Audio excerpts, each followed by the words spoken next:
इस वीडियो के अंदर हम अपना अपना काम पाठ के प्रश्न उत्तर करेंगे। सबसे पहले करेंगे हम बातचीत के लिए। प्रश्न नंबर 1, आप क्या क्या काम करते हैं? आप इसका उत्तर लिखोगे बच्चों।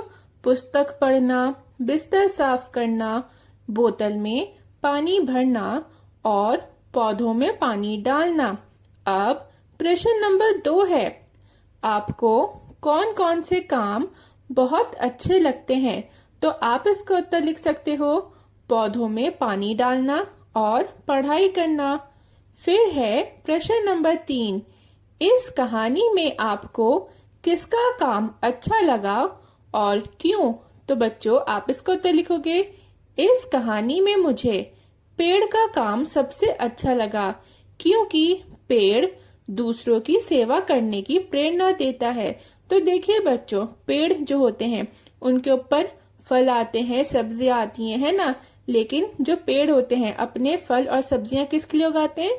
हमारे लिए उगाते हैं। अब बहुत तरीके की जो दवाइयां होती हैं वो भी पेड़ की वजह से बनती हैं, ठीक है। अब पेड़ जो हैं वो हमें पेपर भी प्रोवाइड करते हैं और पेड़ हमें ऑक्सीजन भी देते हैं सांस लेने के लिए। तो पेड़ जो हैं वो क्या कर रहे हैं? वो दूसरों की सेवा करने की हमें प्रेरणा दे रहे हैं। इस वजह से, इस कारण से मुझे पेड़ का काम सबसे अच्छा लगा। फिर है, सोचिए और लिखिए। प्रश्न नंबर 1, सिमरन क्यों थक गई थी? आप इसका उत्तर लिखोगे, सिमरन सारा सारा दिन पढ़ाई लिखाई करने के कारण थक गई थी। फिर प्रश्न नंबर 2 है, सिमरन मधुमक्खी क्यों बनना चाहती थी? इसका उत्तर लिखोगे आप, सिमरन मधुमक्खी इसलिए बनना चाहती थी क्योंकि उसको लगता था कि मधुमक्खी का काम सिर्फ एक फूल से दूसरे फूल पर जाकर बैठना है। प्रश्न नंबर 3 है, पेड़ क्या क्या काम करते हैं? इसका उत्तर आप लिखोगे, जड़ें मिट्टी से पानी खींचती हैं, पत्ते दिन भर खाना बनाते हैं, इसके बाद जब परिश्रम से फल उगते हैं तो पेड़ दूसरों को फल देकर परोपकार करते हैं। तो देखिए बच्चों, पेड़ की जो जड़ें हैं वो क्या करती हैं? वो मिट्टी से पानी खींचती हैं और पत्ते जो होते हैं वो दिन भर खाना बनाते हैं। और इतनी सब मेहनत के बाद जब फल उगते हैं तो पेड़ क्या करते हैं? अपने फल हमें दे देते हैं। फिर है प्रश्न नंबर 4, सिमरन को चिड़िया का काम सरल क्यों लगा? इसका मतलब है कि सिमरन को चिड़िया का काम आसान क्यों लगा? बच्चों, सरल का मतलब होता है आसान। आप इसका उत्तर लिखोगे, सिमरन को लगता था कि सभी चिड़ियों का काम सिर्फ खुशी से उड़ना और दाना चुगना है, इसलिए उसको चिड़िया का काम सरल लगा।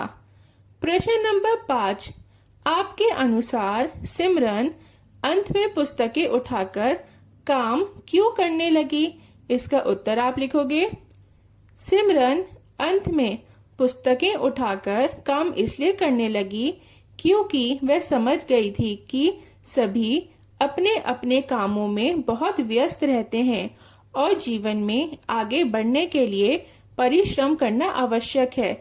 देखिए बच्चों, सिमरन जो थी उसने जब बहुत से लोगों से बात करी, जैसे कि मधुमक्खी, पेड़, है ना, फूल और चिड़िया, उसने जब इन सब लोगों से बात करी तो उसके बाद वो समझ गई थी कि सारे ही जो हैं वो बहुत ज्यादा मेहनत करते हैं और अपने कामों में बहुत बिजी रहते हैं और जीवन में आगे बढ़ने के लिए परिश्रम करना बहुत ज्यादा जरूरी है। तो ये सब चीजें जब उसे समझ में आ गई थी, इसके बाद सिमरन ने अपनी पुस्तकें उठाई और वो पढ़ने बैठ गई। फिर है कहानी से। प्रश्न 1, आप पूरे दिन में क्या क्या काम करते हैं? सूची बनाइए। तो बच्चों आप लिख दो, अपना बिस्तर साफ करती हूँ। और देखिए बच्चों, लड़के लिखेंगे करता हूँ, ठीक है। फिर है स्कूल जाती हूँ, लड़के लिखेंगे स्कूल जाता हूँ। फिर है प्रतिदिन पढ़ाई लिखाई करती हूँ और लड़के लिखेंगे प्रतिदिन पढ़ाई लिखाई करता हूँ। फिर है पौधों में पानी डालती हूँ, लड़के लिखेंगे पौधों में पानी डालता हूँ। फिर है रात का खाना लगवाती हूँ, बॉयज लिखेंगे रात का खाना लगवाता हूँ। फिर है बोतल में पानी भरकर रखती हूँ, बॉयज लिखेंगे बोतल में पानी भरता हूँ, ओके। फिर है प्रश्न नंबर 2, आपके घर में कौन कौन से काम किसके द्वारा किए जाते हैं रिक्त स्थानों में लिखिए। तो देखिए बच्चों, यहाँ पे आपको पहले से लिख के दिया गया है पेड़ पौधों को पानी देना, और यहाँ पे करने वाला कौन लिखा है, माँ लिखा है, ठीक है। फिर है घर की सफाई, तो घर की सफाई कौन करते हैं, माँ और पिताजी। खाना बनाना वो माँ बनाती हैं। फिर है पानी की बोतलें भरना, तो वो कौन करते हैं, वो मैं करती हूँ, ठीक है। आप जो काम करते हो आप यहाँ पे वो लिख सकते हो। फिर है बाजार से सामान लाना, तो ये कौन करता है, ये भाई काम करता है, ओके बच्चों, तो आप यहाँ पे भाई का लिख दोगे।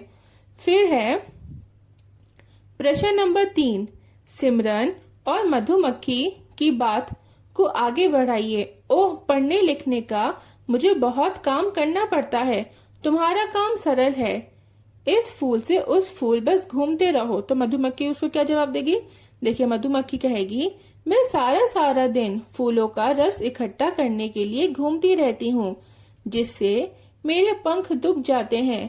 चाहे कैसा भी मौसम हो, गर्मी बरसात शीत में भी बाहर निकलना पड़ता है।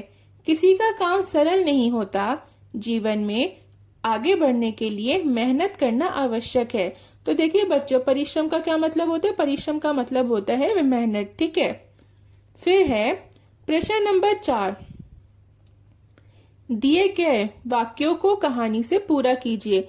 बच्चों यहाँ पे ना आपको कहानी दी गई है और उसमें आपको कुछ ब्लैंक्स दिए गए हैं। आपको क्या करना है, कहानी को पढ़ के ये जो रिक्त स्थान है आपको इनको पूरा करना है। तो ये आपका पूरा हो जाएगा। उसने देखा कि मधुमक्खियां आनंद पूर्वक एक फूल से दूसरे फूल तक उड़ रही थीं। मेरे शरीर का तो हर अंग दिन रात काम करता है। जड़ें मिट्टी से पानी खींचती हैं, पत्ते दिन भर खाना बनाते हैं, और इतने परिश्रम के पश्चाताप जो फल उगते हैं वह भी हम तुम्हें दे देते हैं। उसने अपनी पुस्तकें उठाई और उत्साह से स्कूल का काम करने बैठ गई। प्रश्न नंबर 5 है, मधुमक्खी एक फूल से दूसरे फूल जाकर शहद बनाती है। क्या आप बता सकते हैं कि शहद हमारे किस किस काम आता है। तो बच्चों, शहद किस किस काम आता है हमारे, तो देखो आप लिखो, दूध को मीठा करने के लिए, मिठाई बनाने के लिए, चेहरे पर निखार लाने के लिए, घाव व चोट भरने के लिए, खांसी ठीक करने के लिए, और हड्डियों को मजबूत बनाने के लिए। अब हम करेंगे भाषा की बात। प्रश्न नंबर 1, कहानी में कुछ संज्ञाओं नाम वाले शब्दों का प्रयोग किया गया है, उन्हें ढूंढकर रिक्त स्थानों में लिखिए। तो देखिए बच्चों, हम संज्ञा किसे कहते हैं, देखिए किसी व्यक्ति, प्राणी, वस्तु, स्थान या भाव का बोध करने वाले जो शब्द होते हैं, ठीक है, बोध कराने वाले जो शब्द होते हैं, उन शब्दों को हम संज्ञा कहते हैं, ठीक है। अब आपको क्या करना है, आपको कहानी में जो संज्ञा वाले जो संज्ञा है, ठीक है, नाम वाले जो शब्द आए हैं आपको उनको लिखना है। तो आप लिखोगे सिमरन, चिड़िया, मधुमक्खी, पेड़, फूल, फल, ये सब क्या है बच्चों, ये सब संज्ञा हैं।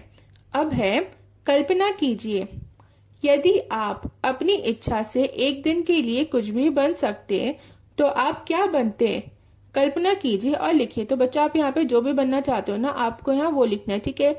मैं तो चिड़िया बनना चाहती हूँ, तो इसलिए मैंने लिखा है, मैं एक चिड़िया बनती क्योंकि चिड़िया खुले आकाश में दूर दूर तक उड़ती है, आकाश से धरती को देखती है, झरनों का बहता पानी पीती है और तरु की फुनगी पर झूला झूलती है।